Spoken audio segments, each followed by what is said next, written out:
नमो नमः विद्यार्थियों, हम पढ़ रहे हैं बीए पार्ट सेकंड में संस्कृत विषय।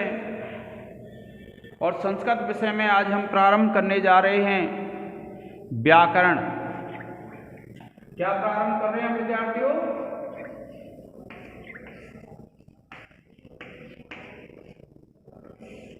व्याकरण। अब देखिए, जो व्याकरण है उसमें हमारे जो पाठ्यक्रम में है सुबंत प्रकरण। क्या है? सुबंत प्रकरण। अब सुबंत जो प्रकरण है विद्यार्थियों, इस सुबंत प्रकरण में सुप जो होते हैं वे 21 प्रत्यय होते हैं। सुप क्या है? सुप प्रत्यय हैं।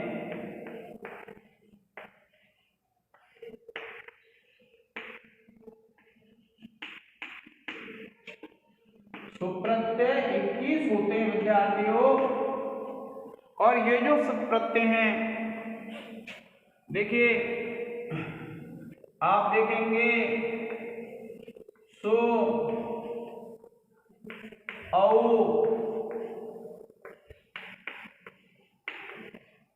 जस,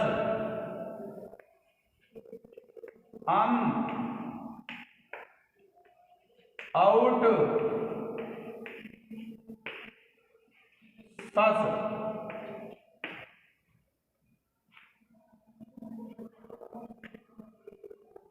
टा, भ्याम, भेष, गे,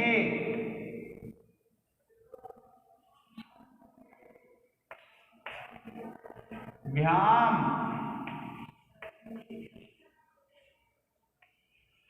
भ्यस। इसी प्रकार है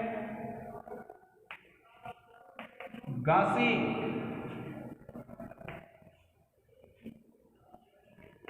भ्याम, भ्यस, गस,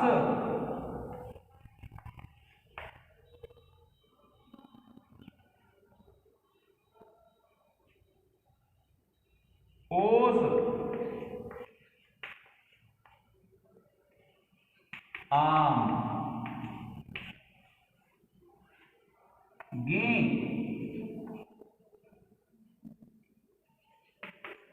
ओस और सुप। देखिए, सो, औ, जस, अम, औट, सस, टा, भ्याम, भेष, गे, भ्याम, भ्यस, गसी, भ्याम, भ्यस, गस, ओस, आम, गी, ओस, सुप। ये जो विद्यार्थियों 21 प्रत्यय हैं। और 21 प्रत्ययों में देखिए, पहला तो ले लेते हैं हम पहले प्रत्यय का सु, और इस सुप प्रत्यय का ले लेते हैं का। ये हमारा प्रत्याहार बन गया। कौन सा? सुप प्रत्याहार। आपको पता है जब हम प्रत्याहार बनाते हैं तो क्या करते हैं? पहला अक्षर लेंगे और अंतिम क्या है? हलंत लेंगे। इत, बाद वाला इत होगा और पहला सु होगा। अब क्या होता है जब आप पढ़ते हैं विद्यार्थियों, तो ये जो है सुप क्या हो गया? प्रत्याहार हो गया। और इस सुप प्रत्याहार में 21 प्रत्यय आ जाते हैं।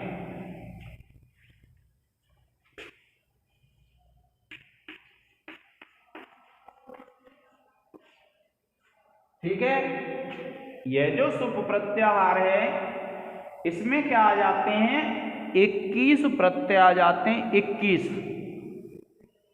और सुप अंत, यानी जिसके अंत में सुप प्रत्यय लगे हुए हों उसको कहते हैं, देखिए ये पा है, जसत तो संधि हो जाएगी और ये हो जाएगा बा, और इसको जोड़ देंगे, ये हो जाएगा सुबंत। सुप अंत, ये हो गया सुबंत। तो इसलिए इसको सुबंत कहते हैं विद्यार्थियों। अब ये सुबंत हैं, वे कैसे हैं? सुबंत में भी पुल्लिंग और स्त्रीलिंग चलते हैं और अजंत और हलंत चलते हैं। देखिए अज, हम जब लिखते हैं अज प्लस अंत, आप जानते हैं अच स्वरों को कहते हैं, और जब इसको जोड़ देंगे तो चा जा में बदल जाएगा और ये हो जाएगी आपकी जसत्व संधि। कौन सी संधि हो जाएगी? जसत्व। अब अजंत कैसा होता है? अच जिसके अंत में हो, जैसे आपने लिखा राम, इसके अंत में अच है, इस मां के बाद आप लिखेंगे रमा, इसमें अच है, आप लिखेंगे सीता, इसमें अच है, आप लिखेंगे हरि, इसमें अच है। ये कैसे शब्द हैं? अजंत, जिसके अंत में अच होता है, स्वर होता है, और स्वर होता है तो उसको कहते हैं विद्यार्थियों अजंत। अब इसमें भी दो भेद हो जाते हैं, अजंत पुल्लिंग, अजंत स्त्रीलिंग और अजंत नपुंसकलिंग। क्या हो जाएंगे? अजंत पुल्लिंग, जैसे राम है, इसके अंत में अच भी है और यह पुल्लिंग भी है। अजंत स्त्रीलिंग, जिसके अंत में अच भी है और स्त्रीलिंग भी है। और कुछ होते हैं विद्यार्थियों अजंत नपुंसकलिंग, जैसे सर्व है, इसके नपुंसकलिंग में शब्द चल जाएंगे। तो इस प्रकार से अजंत है। कुछ ऐसे होते हैं हलंत, जिसके अंत में हल होता है, जैसे राजन शब्द है, इसके अंत में हल है तो ये हलंत हो जाएगा। चतुर शब्द है,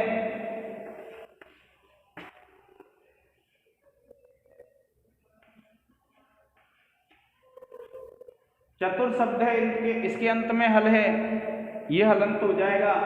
तो इस प्रकार से विद्यार्थियों कैसे होते हैं? हलंत भी होते हैं।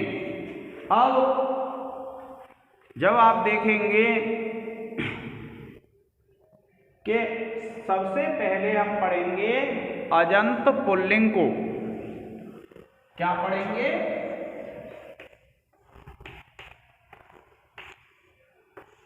अजंत पुल्लिंग।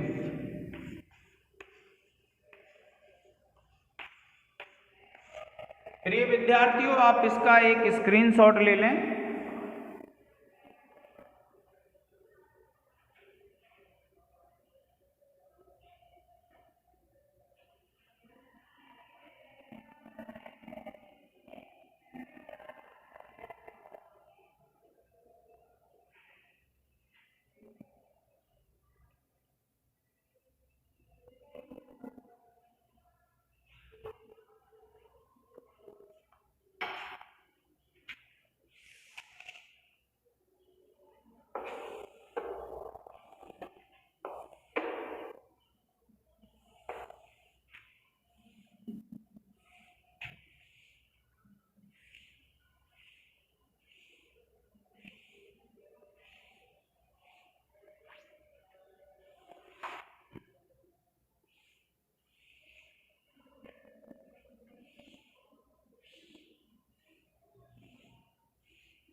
अजंत पुल्लिंग में विद्यार्थियों सबसे पहले लिखेंगे हम राम शब्द के रूप।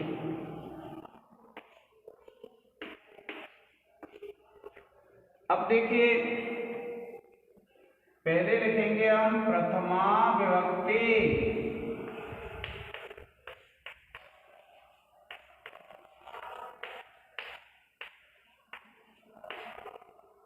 फिर लिखेंगे द्वितीया विभक्ति।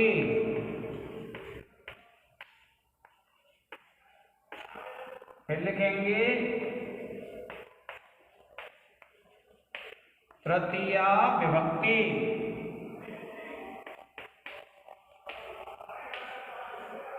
फिर लिखेंगे हम चतुर्थी विभक्ति।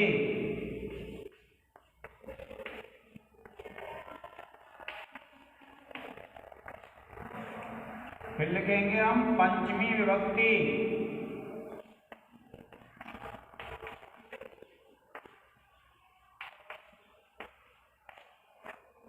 फिर लिखेंगे षष्ठी विभक्ति।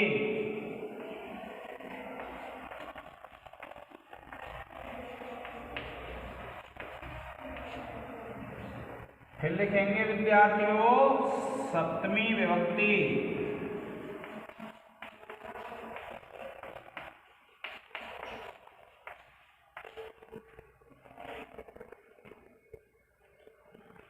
और फिर लिखेंगे संबोधन।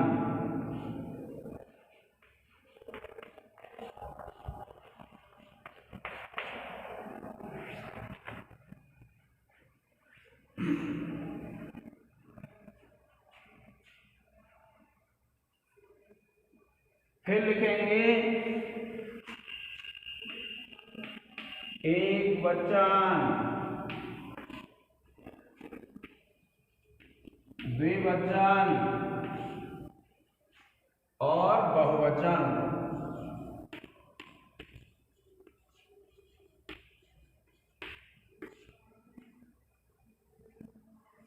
एक वचन में लिखेंगे विद्यार्थियों रामः। द्विवचन में लिखेंगे रामौ। और बहुवचन में लिखेंगे रामा। फिर लिखेंगे द्वितीय एक वचन में रामम, रामौ, रामान।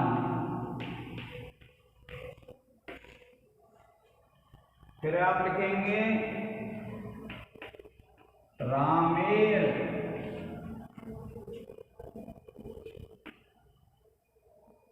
रामाभ्याम। और बहुवचन में हो जाएगा रामैया।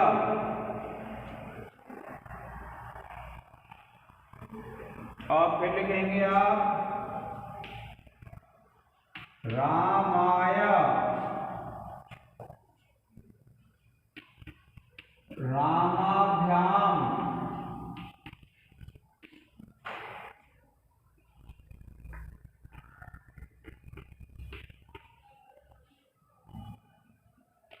रामेभ्यः। फिर आप लिखेंगे रामात्,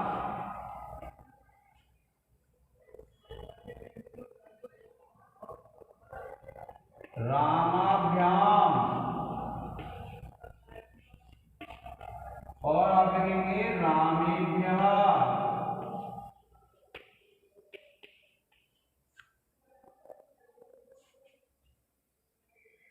और फिर लिखेंगे विद्यार्थियों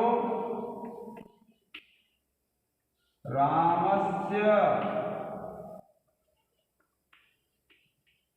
रामयोः,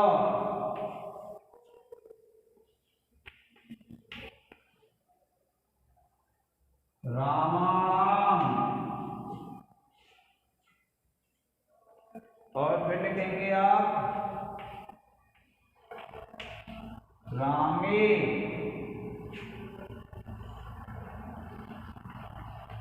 रामयोः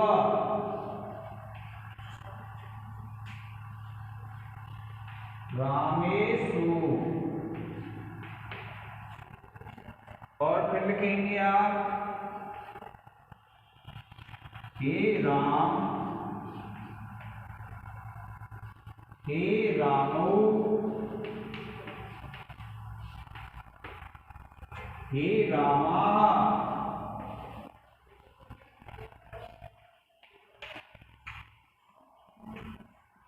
देखिए विद्यार्थियों, इनको बहुत अच्छी तरह से आपको लिखना है, कोई भी गलती नहीं करनी है इनमें।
सिलेबस पूरा हो जाएगा।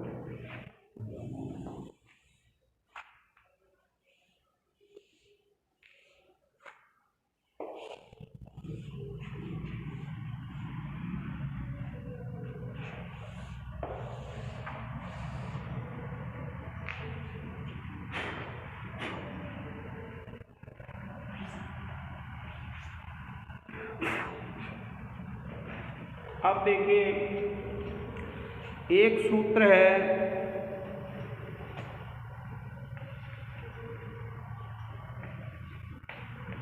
अर्थवद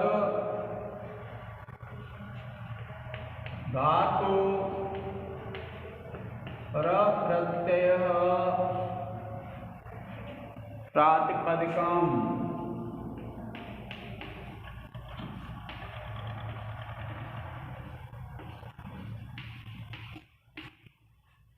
क्या कहते हैं? अर्थवद धातु र प्रत्यय प्रातिपदिकम।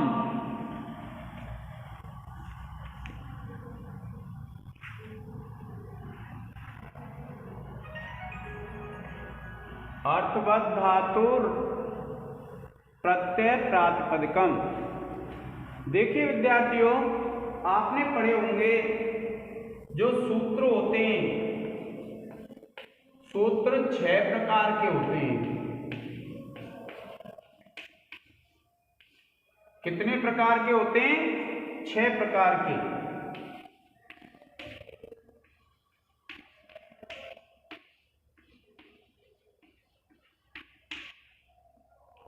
जिनमें देखिए, एक संज्ञा सूत्र होते हैं,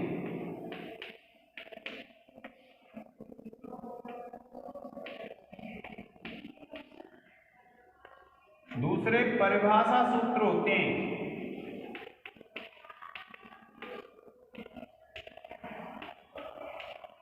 तीसरे विधि सूत्र होते हैं।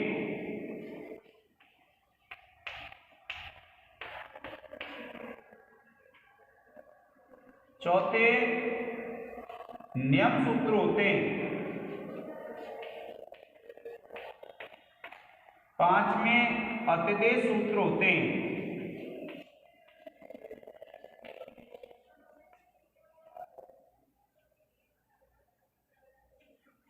अतिदेश सूत्र और छठवें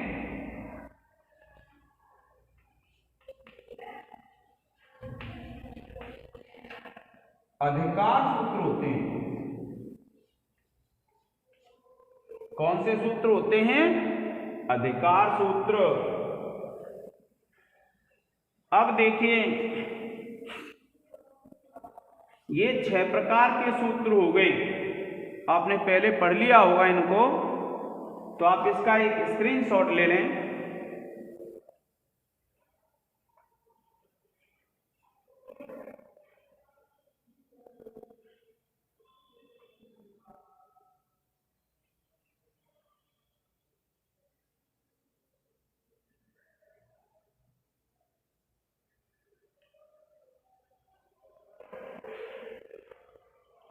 अब जब आप आगे पढ़ते हैं तो देखिए,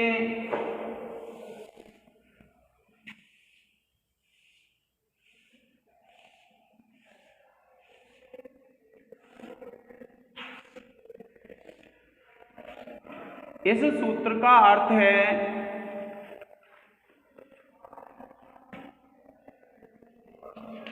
धातु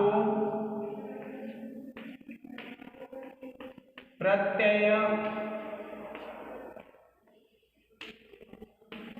और प्रत्ययांत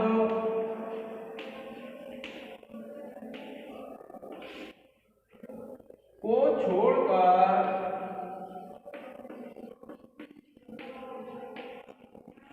धातु प्रत्यय और प्रत्ययांत को छोड़कर अर्थ वाला शब्द स्वरूप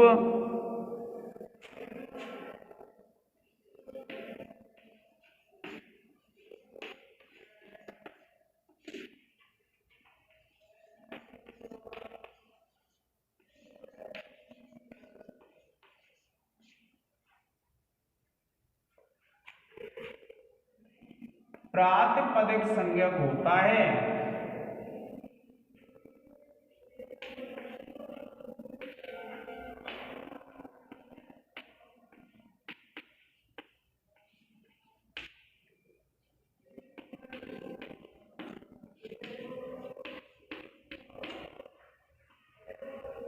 देखिए क्या कहा, धातु प्रत्यय और प्रत्यांत को छोड़ करके कि कोई शब्द ऐसा हो जो न तो धातु हो, ना ही प्रत्यय हो और ना ही प्रत्ययांत।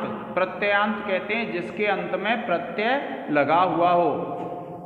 तो ऐसा जो शब्द स्वरूप होता है, कोई शब्द होता है जिसका अर्थ है, उसका क्या नाम रख देते हैं, क्या संज्ञा हो जाती है? प्रातिपदिक संज्ञा हो जाती है। उसकी संज्ञा का मतलब क्या होता है? नाम। तो ऐसा जो शब्द स्वरूप होता है उसकी संज्ञा हो जाती है विद्यार्थियों प्रातिपदिक संज्ञा। जैसे धातु है, मान लीजिए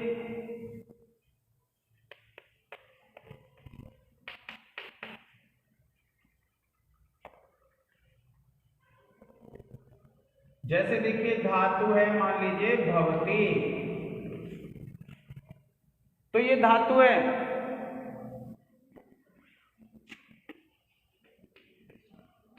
इसलिए धातु होने से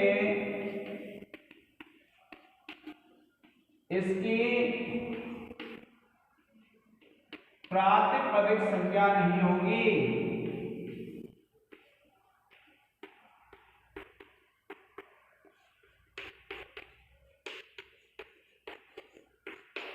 दूसरा लिया है प्रत्यय,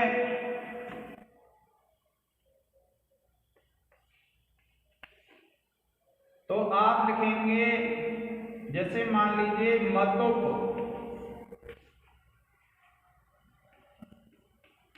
प्रत्यय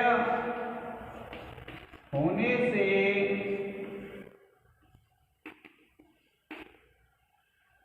इसकी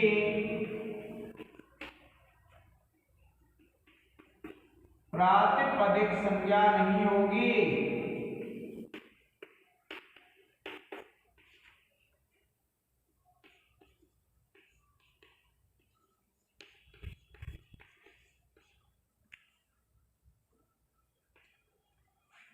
अब देखिए तीसरा है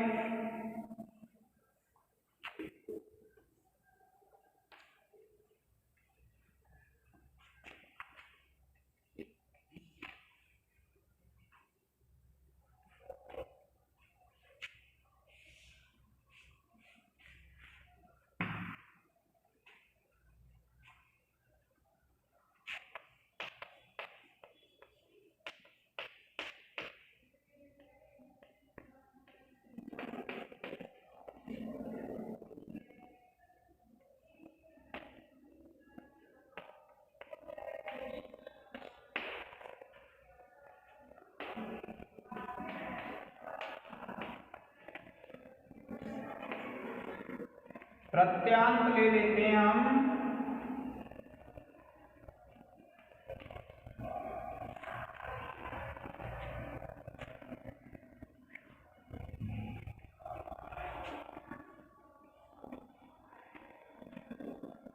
रामः। इस राम शब्द में सु प्रत्यय लगा हुआ है, इसलिए इसकी भी प्रत्ययांत होने से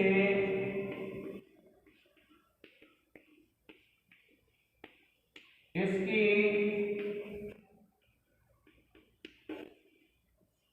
प्रातिपदिक संज्ञा नहीं होती है।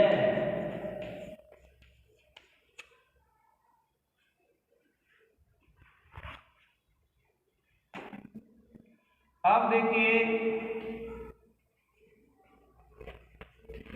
अर्थ वाला जो शब्द है वह जैसे मान लीजिए राम शब्द है,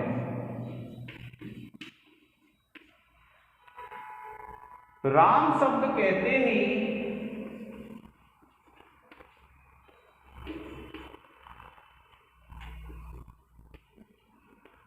दशरथ पुत्र राम का ज्ञान हो जाता है।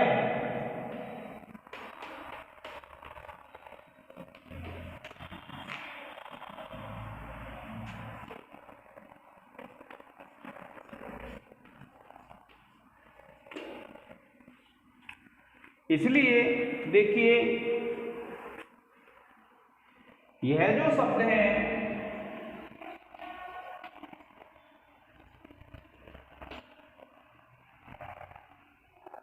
धातु प्रत्यय और प्रत्ययांत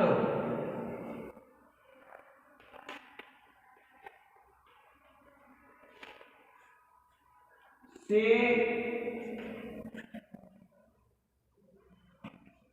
भिन्न है,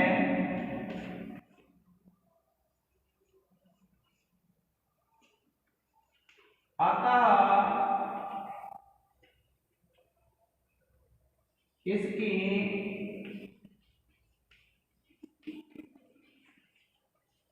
प्रातिपदिक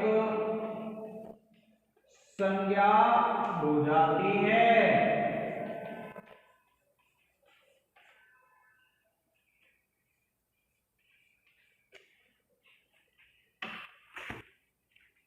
ठीक है विद्यार्थियों, अर्थवत धातुर प्रत्यय प्रातिपदिकम, यह सूत्र यह कहता है कि कोई ऐसा अर्थ वाला शब्द हो जो न तो धातु हो, न सब प्रत्यय हो और ना ही उसमें प्रत्यय लगा हुआ होना चाहिए, तो उस शब्द को हम क्या नाम दे देते हैं, क्या संज्ञा दे देते हैं? प्रातिपदिक संज्ञा।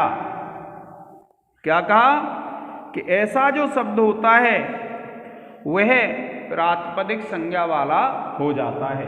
कौन सा शब्द? जो ना तो प्रत्यय है ना प्रत्ययांत है, ऐसा जो शब्द होता है वह प्रातिपदिक संज्ञा वाला हो जाता है। जैसे राम शब्द है, तो राम शब्द अगर हम उच्चारण करते हैं तो राम शब्द का उच्चारण करते ही हमें दशरथ पुत्र राम का ज्ञान हो जाता है। और दशरथ पुत्र राम का जब हमको ज्ञान हो जाता है तो दशरथ पुत्र के राम ज्ञान होने से, धातु प्रत्यय और प्रत्यांत से भिन्न होने से इस राम शब्द की क्या हो जाती है? प्रातिपदिक संज्ञा हो जाती है। आप इसका एक स्क्रीनशॉट ले लें विद्यार्थियों।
अब देखिए एक सूत्र है, कृत तद्धित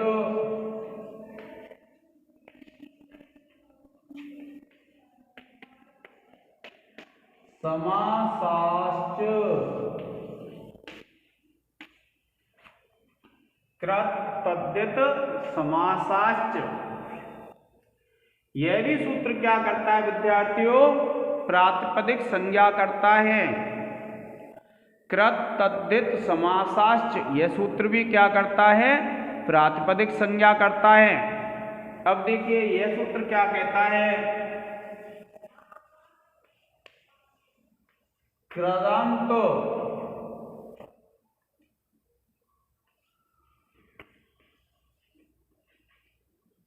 तद्धितांत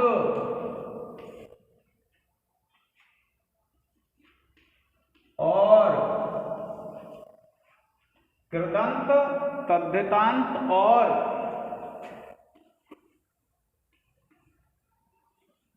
समास की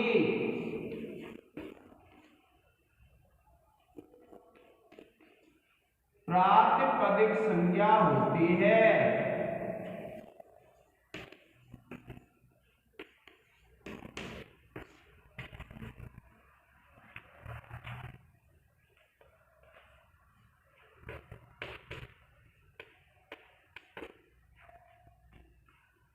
देखिए यह अर्थ है इसका कि कृदंत तद्धितांत और समास की प्रातिपदिक संज्ञा होती है। यह भी एक संज्ञा विधायक सूत्र है जो संज्ञा करता है। अब देखिए आप लिख देंगे जैसे।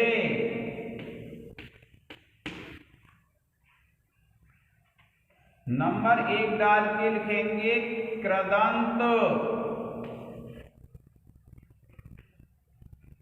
जैसे आप लिखेंगे कृदंत प्रत्यय कौन से होते हैं विद्यार्थियों? जिन प्रत्ययों को धातुओं में लगाया जाता है उनको कहते हैं कृदंत प्रत्यय। अब देखिए, जैसे कृदंत प्रत्यय है, आपने एक धातु में लगाया अनियर प्रत्यय, और जब आप इसको बढ़ाएंगे तो ये शब्द बन गया एधनीय। ये एधनीय जो शब्द है कृदंत है।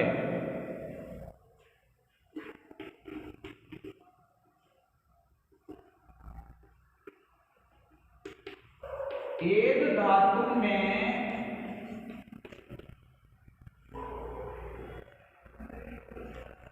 अनियर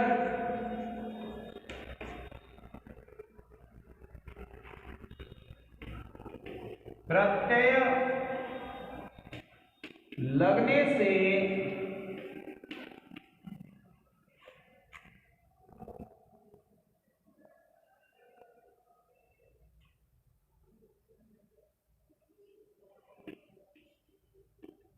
कृदंत है, अतः इसकी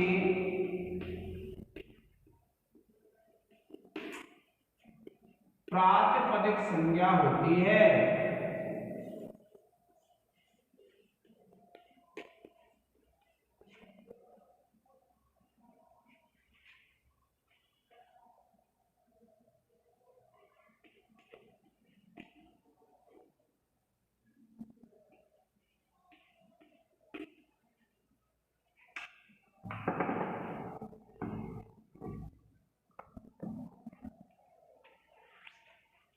अब देखिए दूसरा है इसमें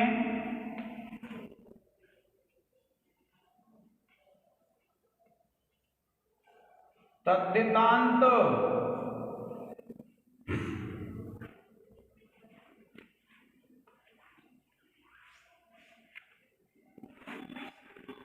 जो ये तद्धितांत शब्द है,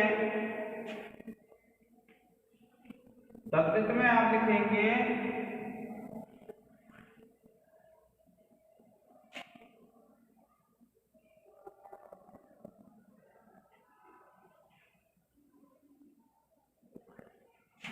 जैसे आप लिखेंगे श्री शब्द है,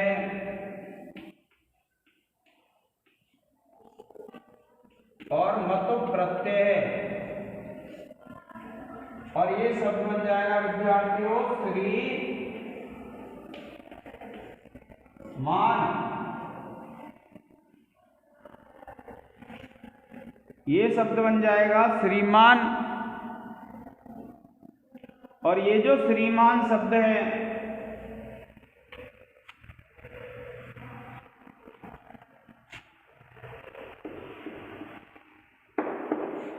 ये शब्द बन जाएगा विद्यार्थियों श्रीमत। तो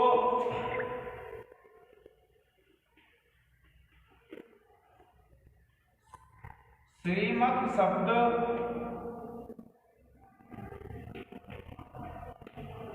मतुप प्रत्यय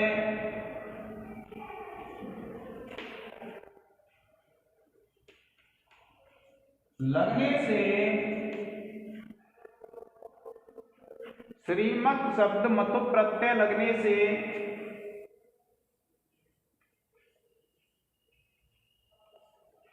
तद्धितांत है।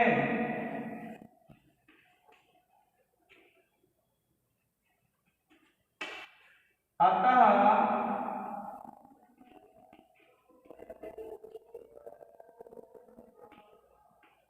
इसकी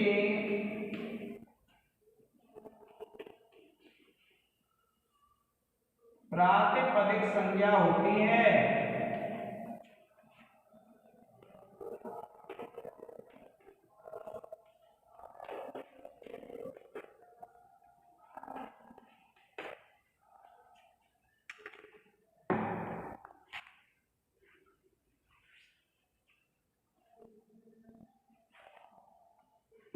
अब देखिए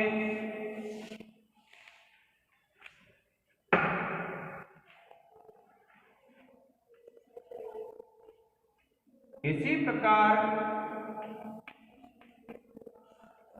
समास का उदाहरण देखते हैं हम। समास में क्या है विद्यार्थियों के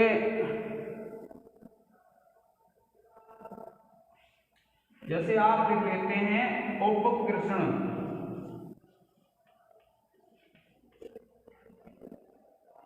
अब ये जो उपकृष्ण है यह अव्ययीभाव समास है।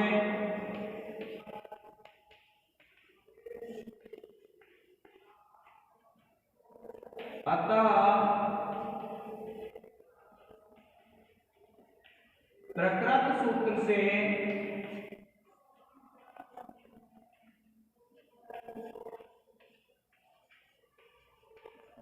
इसकी प्रातिपदिक संज्ञा होती है।